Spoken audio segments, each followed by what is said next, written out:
नमस्कार बंधुरा आज आमी आपनादेर बाटार पनीरेर खूब सोजा एवं सुस्वादु एकटा घरोया भावे रेसिपि करे देखाबो। तार जोन्नो आमी एखाने 250 ग्राम परिमाण पनीर निये नियेछि। एखन आसुन बंधुरा देखते थाकुन आमी केमन करे एई रान्नाटा करछि। रान्नार जोन्नो जे मशलार पेस्टटी आमार लागबे सेटी आगे तैरी करे नेब। तार जोन्नो आमी एखाने एकटा मिक्सिंग जार निये नियेछि। तार भितरे प्रथमे दिए देब कयेकटा काजू, चा चामचेर 1 चामच चार मगज, चा चामचेर 1 चामच पोस्त।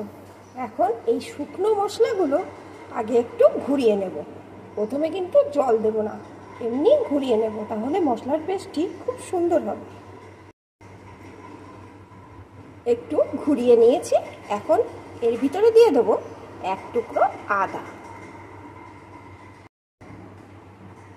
4-5টা কাঁচা লঙ্কা। ঝালটা আপনারা আপনাদের মতন দেবেন। এখন আমি একটু জল দিয়ে সুন্দর পেস্ট তৈরি করে নেব। এখানে আমার মশলার পেস্টটি রেডি হয়ে গেছে। আমি এখানে 250 গ্রাম পনিরের জন্য এই পরিমাণ মশলা ব্যবহার করেছি। আপনারা পনিরটা যদি বেশি কম করেন সেই বুঝে কিন্তু মশলাটা ব্যবহার করবেন, কারণ এই মশলার পরিমাপটা যদি ঠিকঠাক থাকে রান্নাটা কিন্তু এমনিতেই খুব সুন্দর হয়।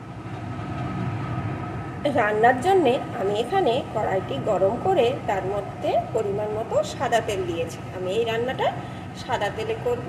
তেলটা গরম হয়ে গেছে। এখন এর ভিতরে দিয়ে দেব সামান্য একটু লবণ,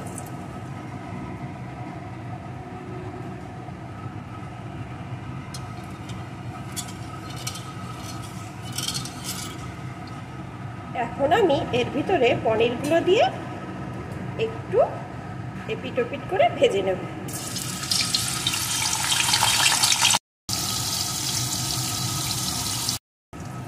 পনিরগুলো কিন্তু খুব বেশি লাল লাল করে ভাজবো না, একটু একটু লাল লাল হলেই তুলে নেব। আর পনিরগুলো তুলে নিয়ে আমি কিন্তু একটু নুন জল গরম করে রেখেছি, তার ভিতরে দিয়ে দেব। এখানে আমি জলের ভিতরে একটুখানি লবণ দিয়ে গরম করে রেখেছি। ভাজা পনিরগুলোকে এর ভিতরে দিয়ে দেবো, তাহলে পনিরগুলো কিন্তু খুব সফট হবে। এখানে গরম জলের ভিতরে ভাজা পনিরগুলো আমি ভিজিয়ে দিয়েছি। এখন পনির ভাজা তেলের ভিতরে দিয়ে দেব একটুখানি বাটার।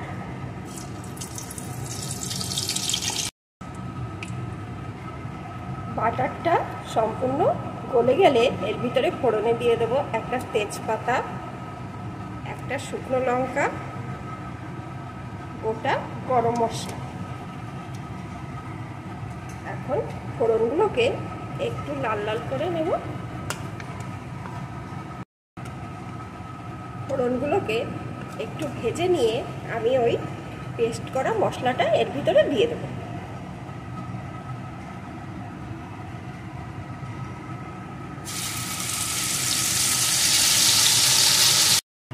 সাথে দিয়ে দেবো একটুখানি লঙ্কার গুঁড়ো, একটু টমেটো সস। আপনারা এখানে টমেটো সসের বদলে টমেটোও ব্যবহার করতে পারেন। আমি যেহেতু টমেটো দেইনি তাই টমেটো সস দিয়ে দিলাম। এখন সব কিছু সুন্দর করে কষিয়ে নেব।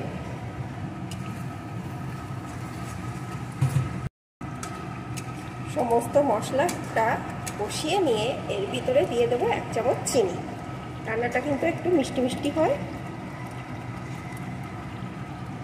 চিনির পরিমাণটা আপনারা আপনাদের পছন্দ মতন দেবেন। আপনারা যদি আরও মিষ্টি পছন্দ করেন আরও 1 চামচ চিনি দিয়ে দিতে পারেন, আর যদি মিষ্টি পছন্দ করেন না তাহলে দেবেন না, তবে দিলেই কিন্তু এই রান্নার টেস্টটা ভালো আসে। এখন আর একটু কষিয়ে নেব। সব কিছু দিয়েও সুন্দর করে কষিয়ে নিয়েছি। এখন আমি ওই জল শুদ্ধ পনিরটা এর ভিতরে ঢেলে দেব। লবণটা তো জলে দেয়া ছিল, আর দেব না। আপনারা কিন্তু পরিমাণ বুঝে লবণটা দিয়ে দেবেন। এখন একটু নাড়িয়ে নিয়ে কিছুক্ষণ ভালো করে ফুটিয়ে নেব। ভালো করে বেশ কিছুক্ষণ ফুটিয়ে নিয়েছি। এখন আমার এখানে রেডি হয়ে গেছে বাটার পনির। এটা কিন্তু লুচি, পরোটা, পোলাও, রাইস সবার সাথে খুব ভালো যায়।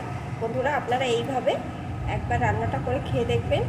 এটি কিন্তু খুব তাড়াতাড়ি রান্না হয়ে যায় আর খেতেও কিন্তু খুব সুস্বাদু হয়। এখন একটা পাত্রে আমি নামিয়ে নেব।